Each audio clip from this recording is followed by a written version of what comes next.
Bonjour, ici le pasteur Joel Spinks. Bienvenue à l'émission Vie de foi. Cette semaine, nous parlons de sexualité pour vraiment établir des fondements pour chaque enfant de Dieu. Aujourd'hui, je vais parler aux célibataires et peut-être, même si vous êtes mariés, vous allez apprécier cette série, cette journée spécifique parce que vous allez comprendre certaines choses et vous pourrez également aider vos frères et vos sœurs célibataires qui se retrouvent dans votre Église. Donc, vraiment, cette journée, cette émission spéciale est vraiment pour chaque enfant de Dieu. Soit vous êtes un célibataire, soit vous connaissez quelqu'un que vous pourrez aider. Et Dieu veut vraiment influencer toute l'Église avec sa façon de voir les choses. Je veux juste vous dire, cette série n'est pas inspirée par mes raisonnements ou ma sagesse, mais cette série est inspirée par la parole de Dieu. Et c'est la parole de Dieu qui nous dit vraiment le chemin que nous devrions suivre et c'est le chemin de la bénédiction. Donc, comme nous voulons appliquer la parole de Dieu pour nos finances, pour notre santé, et nous devrions également comprendre la volonté de Dieu en ce qui concerne la sexualité. Parce que notre Dieu est tellement bon, il connaît toutes choses et puis c'est merveilleux pour nous parce que nous avons notre Créateur qui nous enseigne sa vision des choses. Donc aujourd'hui, on va parler des célibataires. Je vais revenir sur un point qu'on a vu dans notre dernière émission concernant la dimension spirituelle de la sexualité. Plusieurs personnes ignorent le fait que vraiment, il y a cette dimension spirituelle dans la sexualité. Les gens dans le monde comprennent, il y a cette relation sexuelle pour le plaisir, possiblement. Il y a plusieurs personnes qui pensent uniquement comme ça. C'est pour le plaisir, c'est pour comme une sorte de loisir.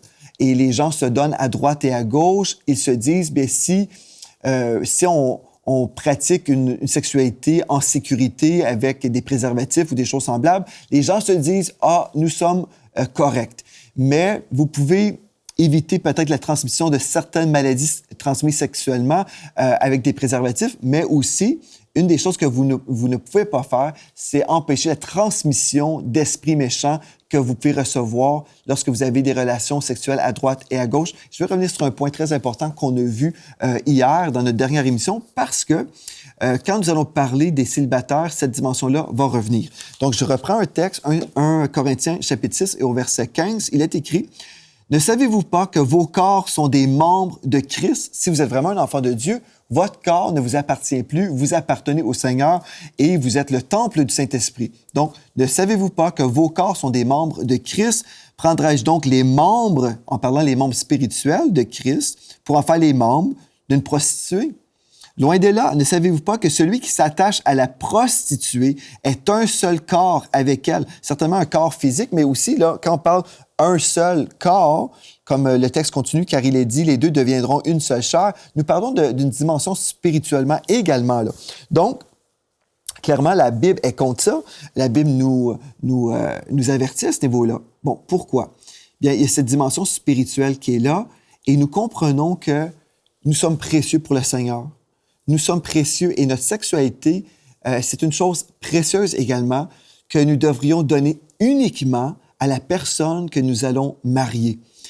On devrait se préserver, se garder dans les voies de Dieu et on va s'épargner beaucoup de douleurs à plein de niveaux.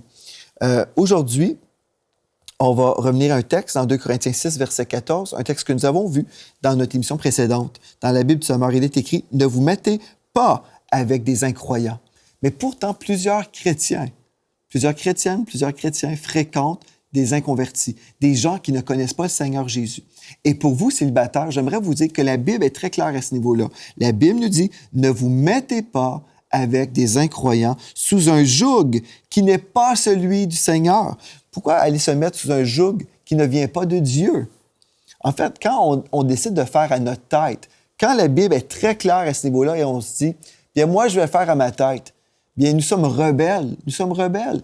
Et Dieu nous donne des commandements dans sa parole, des consignes, vraiment parce qu'il veut nous protéger, parce que Dieu nous aime. Le texte poursuit en disant, « En effet, ce qui est juste peut-il s'unir à ce qui s'oppose à la loi? La lumière peut-elle être solidaire des ténèbres? » Non. Par exemple, admettons, vous décidez de vous marier avec un non-chrétien.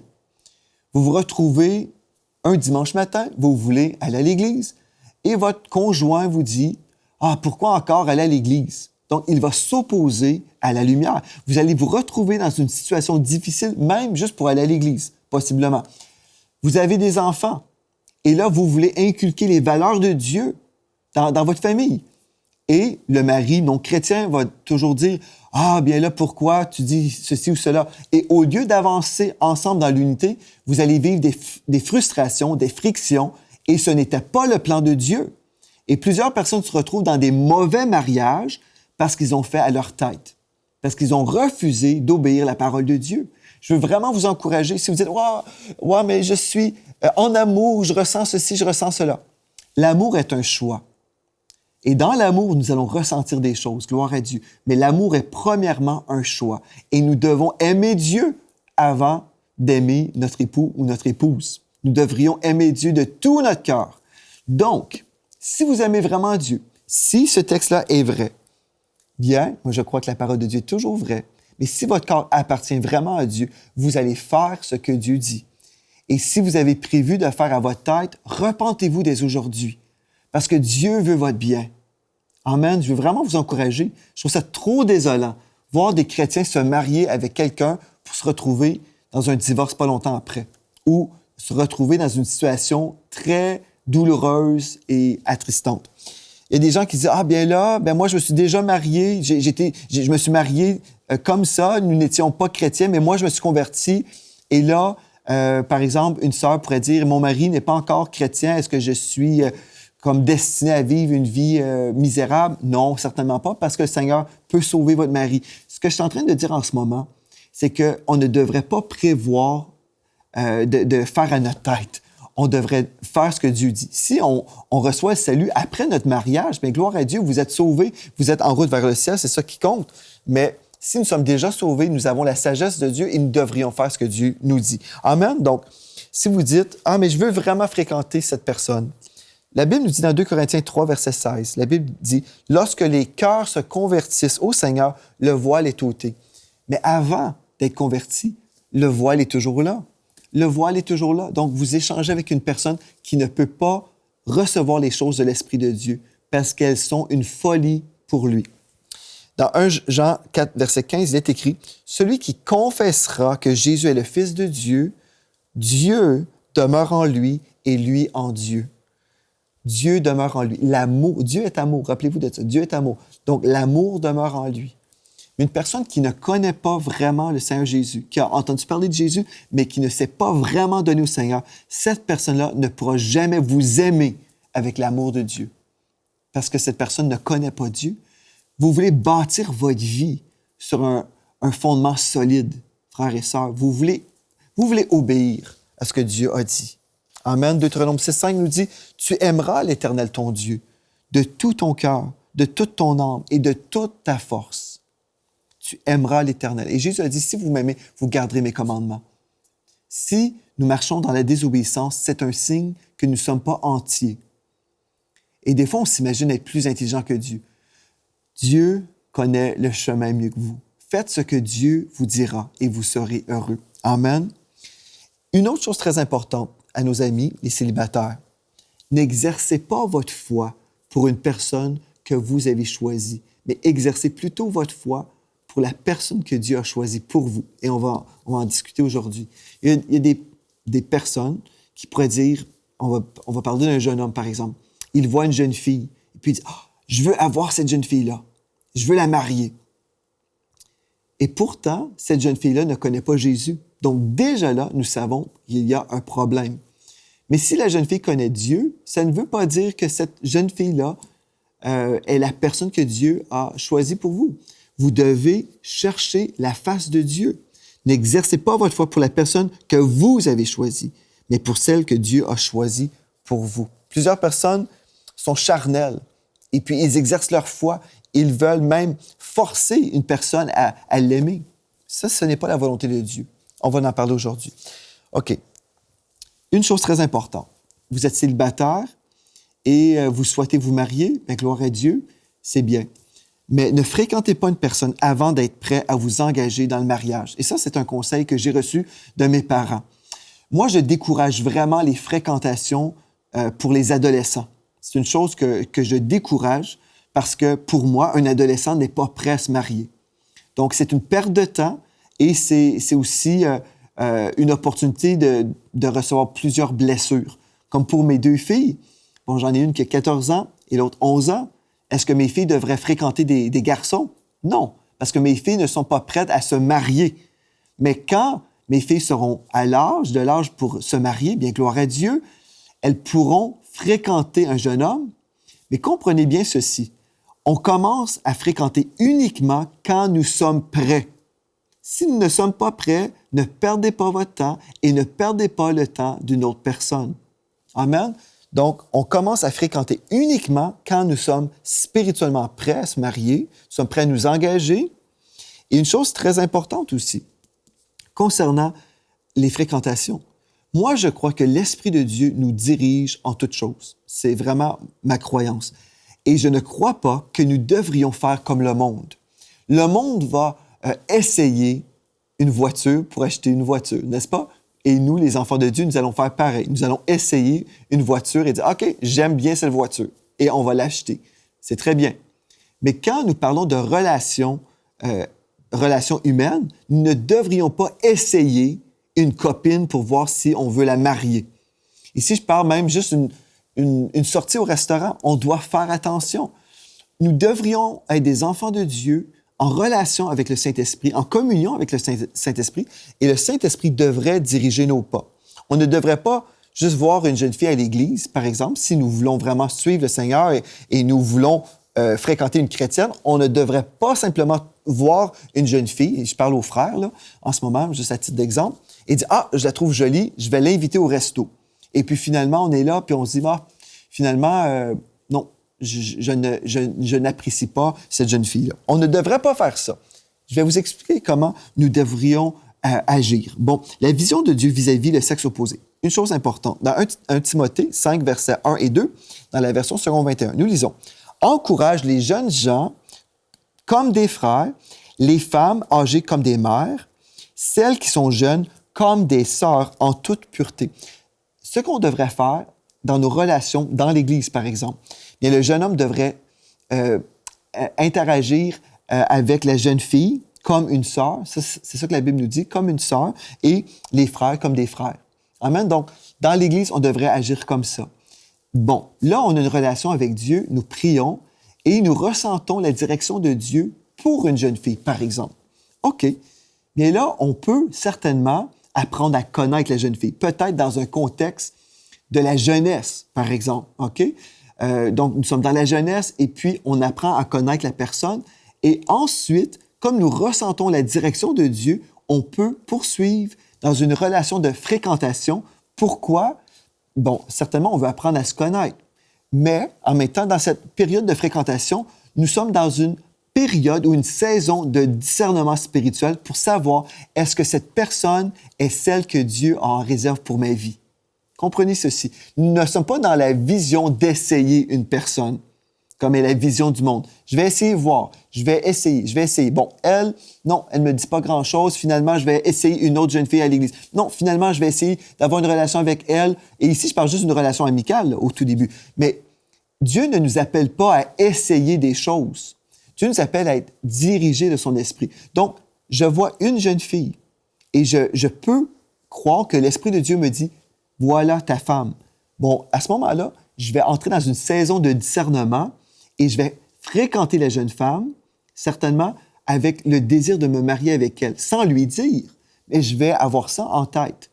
Et puis, si je réalise finalement, non, les choses ne sont vraiment pas très, très bien entre nous, Dieu ne nous appelle pas ensemble, c'est très bien parce que nous avons discerné que ce n'était pas la volonté de Dieu. Mais nous sommes entrés dans cette relation de fréquentation ayant en tête la vision du mariage. Mais quand on a la vision du monde, on va inviter une jeune fille, la jeune fille a des émotions, des sentiments, et puis finalement, on brise des cœurs. Ce n'est pas la volonté de Dieu. Dieu veut qu'on soit dirigé par son esprit. 2 Corinthiens 11, verset 2 nous dit « En effet, je suis jaloux de vous, de la jalousie de Dieu, parce que je vous ai fiancé à un seul époux pour vous présenter à Christ comme une vierge pure. » Donc, un seul époux. Bon, ça, c'est une chose. On va honorer le Seigneur comme ça, voulant se marier avec certainement une seule femme. Nous ne croyons pas dans la polygamie, c'est clair. Mais la période des fréquentations, c'est comme ça. C'est vraiment une saison de discernement. C'est une chose très importante. Donc, ne magasinez pas, comme on dit ici au Québec, ne faites pas du shopping dans vos relations. Ne magasinez donc pas pour un conjoint. Cherchez plutôt la face de Dieu. Comment faire? Vous allez prier, vous allez jeûner possiblement pour avoir la direction de Dieu. Et ensuite, là, vous allez dire, OK, peut-être vous allez demander la main en mariage à cette jeune fille, mais vous allez premièrement demander au père. Ça, c'est la façon honorable de le faire. Mais avant tout ça, quand vous êtes dans une saison de discernement comme ça, bien, certainement, vous devriez être amis ensemble. Vous devriez être amis, par exemple, dans la jeunesse. Et puis là, vous apprenez à voir la jeune fille sur plusieurs angles. Vous pouvez voir, OK, cette personne réagit mal dans telle situation. Est-ce que je serais prêt à vivre avec ce caractère-là? Si oui, bien, gloire à Dieu. C'est une période où vous allez discerner, mais c'est pas une période où on va faire du shopping. OK? Et puis, vous devez certainement partager des moments glorieux ensemble avant le mariage et des moments aussi de difficulté pour être capable de discerner et voir est-ce que la personne sait bien réagir? Est-ce que la personne a un caractère selon le cœur de Dieu? Et puis là, c'est à vous de discerner avec le Seigneur si cette personne-là est de Dieu pour vous. Amen? Bon, on revient à la question où quelqu'un dirait, OK, ben moi, je suis en fréquentation avec une jeune fille, par exemple. Elle ne connaît pas Dieu, elle n'est pas intéressée. Et puis, mais finalement, j'aime cette femme, je l'aime et je veux la marier, peu importe. Bien, on doit revenir à la base. Aimez-vous vraiment Dieu? Si vous aimez Dieu, vous allez faire ce que Dieu vous dit. Et c'est une chose que je retrouve plusieurs fois dans les relations. C'est comme si les gens vont à l'église pendant un temps, ils sont célibataires, tout semble bien aller. Mais là, et je l'ai vécu plusieurs fois dans l'Église, et là, il y a quelqu'un qui se pointe, qui se présente. Cette personne ne connaît pas Dieu. Et l'enfant de Dieu, au lieu de servir le Seigneur, au lieu de poursuivre dans les voies de Dieu, la personne se retire de l'Église et s'en va habiter avec un non-chrétien. Quelle tragédie, quelle tristesse. Ce chemin-là est le chemin de la mort. Et on échange une saison de plaisir, une saison très courte pour l'éternité sans Dieu. Quelle tragédie. Soyez intelligents, frères et sœurs. Choisissez la volonté de Dieu. J'ai mentionné une chose. OK.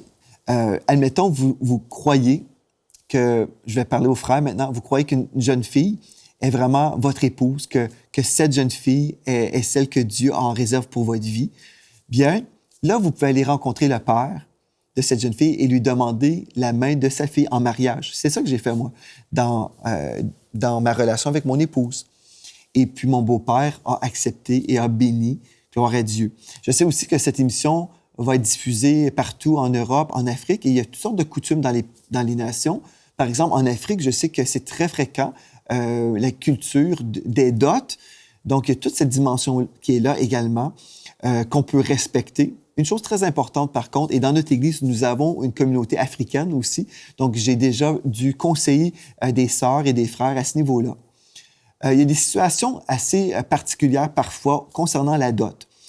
Certaines familles vont demander un montant tellement énorme, un montant d'argent très énorme, que finalement, le couple se dit, bien, c'est impossible pour nous de se marier parce que c'est trop cher, donc nous allons vivre ensemble et nous allons vivre dans la fornication. Nous allons vivre dans le péché, finalement, parce que nous n'avons pas l'argent. Il faut faire attention, là, frères et sœurs, parce que vous voulez honorer certainement la belle famille. Vous voulez honorer la culture quand cette culture ne vient pas contre la culture de Dieu. Amen? Ce n'est pas mal d'honorer les cultures, mais vous devez premièrement honorer la culture divine. Vous ne pourrez jamais entrer dans une vie bénie si vous entrez dans la fornication. Et vous dites bien, écoutez, nous sommes obligés parce que nous n'avons pas les moyens de payer la dot.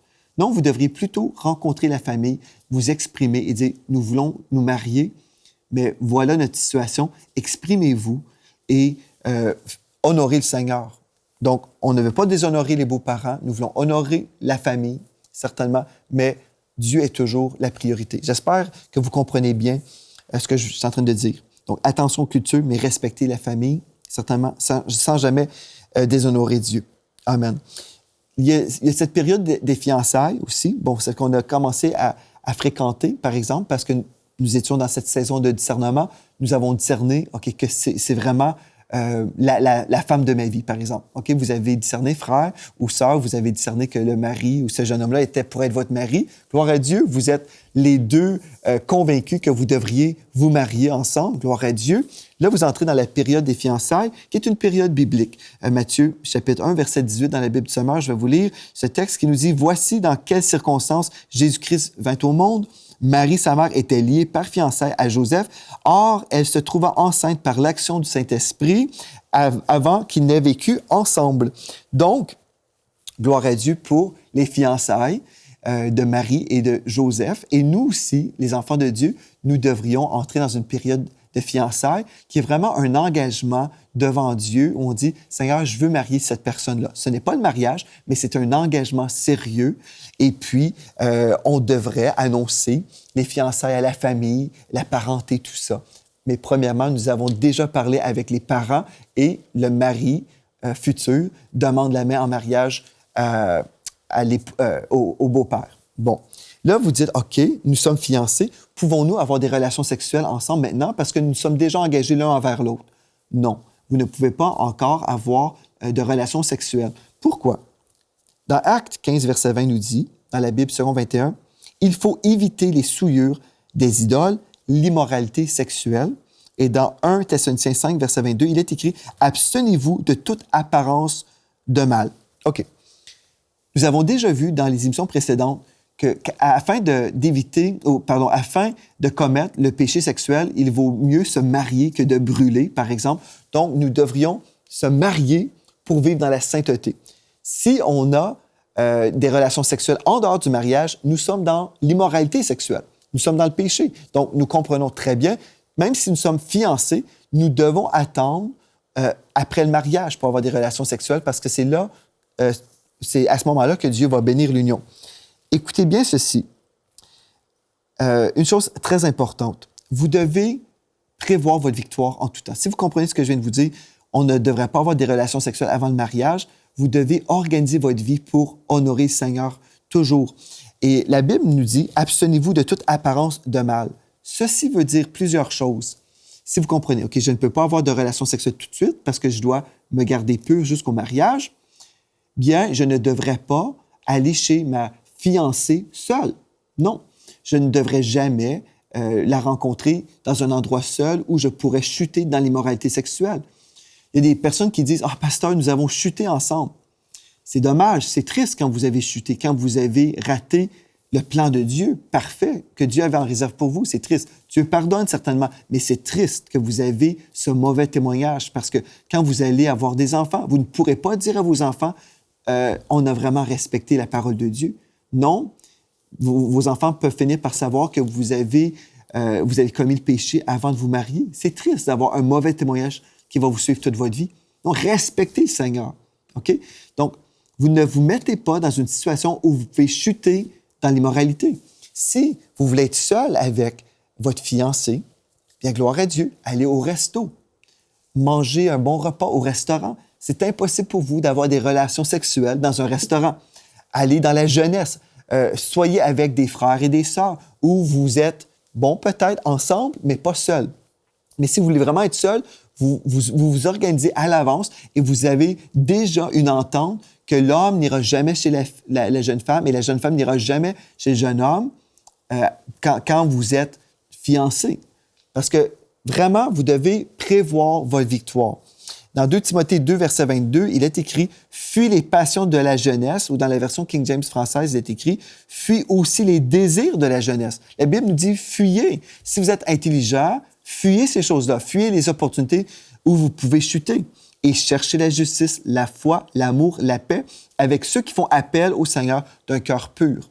Dans 1 Corinthiens 6, verset 18, dans la version second 21, « Fuyez l'immoralité sexuelle ». Fuyez, ne vous mettez pas dans une situation propice aux chutes. Tout autre péché qu'un homme commet est extérieur à son corps, mais celui qui se livre à l'immoralité sexuelle pêche contre son propre corps. Vous comprenez? Donc, vous êtes en train de commettre un péché. Quelle tristesse! 1 Corinthiens 10, verset 8 nous dit « Ne nous livrons pas non plus à l'immoralité sexuelle comme certains d'entre eux l'ont fait, de sorte que 23 000 sont tombés en un seul jour. Ici, nous voyons que le péché sexuel mène à la mort. Oui, certainement. Peut-être pas du jour au lendemain, mais certaines personnes ont contracté des maladies et puis ils finissent par mourir d'une façon prématurée à cause de ce péché-là. Donc, aujourd'hui, vous avez besoin de comprendre, OK, si je suis fiancé, je crois que cette personne-là est de Dieu pour moi, gloire à Dieu, organisez-vous en conséquence. Prévoyez votre victoire. Si vous dites, « Ah, mais pasteur, nous avons déjà chuté dans l'immoralité, c'est déjà trop tard. » J'ai déjà eu une sœur qui m'a demandé, « Pasteur, nous avons déjà chuté. Puisque nous avons déjà chuté, maintenant, est-ce que c'est correct, selon Dieu, si nous pratiquons les relations sexuelles jusqu'à notre mariage? Parce que de toute façon, nous ne sommes plus vierges, et puis voilà. » Non, j'ai dit, « Écoutez, vous devez vous repentir. Vous devez comprendre que vous avez commis un péché. Ceci ne veut pas dire que vous poursuivez dans le péché. Repentez-vous, revenez sur la bonne piste, et Dieu est fidèle pour vous pardonner certainement, mais vous devez choisir la pureté encore une fois. » Donc, 1 Jean 1,9 nous dit, « Si nous confessons nos péchés, il est fidèle et juste pour nous les pardonner et pour nous purifier de toute iniquité. » Mais le fait que Dieu nous pardonne ne nous donne pas une licence pour le péché. Dieu ne dit pas, « Écoutez, vous avez déjà péché, continuez jusqu'au mariage. » Non, ne faites pas comme certaines personnes ont fait. Et dans 1 Jean, chapitre 1, verset 7, il est écrit dans la Bible du Sommeur, « Mais si nous vivons dans la lumière, tout comme Dieu lui-même est dans la lumière, alors nous sommes en communion les uns avec les autres. Et parce que Jésus, son Fils, a versé son sang, nous sommes purifiés de tout péché. » Si vous avez commis ce péché-là, vous avez commis la fornication avant, mais en fait, vous avez commis la fornication, vous avez couché ensemble avant le mariage, et vous savez que ce n'était pas la volonté de Dieu, vous avez besoin de vous repentir dès maintenant, et vous devez mettre votre vie en ordre pour respecter le Seigneur. Si vous avez la crainte de Dieu, vous allez vous repentir. Et puis, j'aimerais vraiment vous encourager à prévoir votre victoire à partir d'aujourd'hui. Prenez cette décision. Le jeune homme n'ira jamais chez la jeune fille et vice-versa.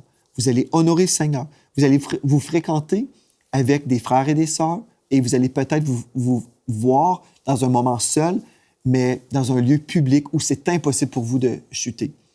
Vous aimez le Seigneur, gloire à Dieu, respectez ce que le Seigneur a dit. Pourquoi? Parce que Dieu veut votre bien. C'est vraiment le cœur de Dieu. Dieu veut toujours vous protéger. Vous savez, si vous êtes blessé, si vous ne finissez pas par vous marier vraiment, vous vous êtes donné à quelqu'un. Quelle tristesse. Donc, repentez-vous aujourd'hui, honorez le Seigneur et marchez sur le chemin de la bénédiction. On poursuit demain en parlant de la sexualité et d'ici à demain, soyez richement bénis.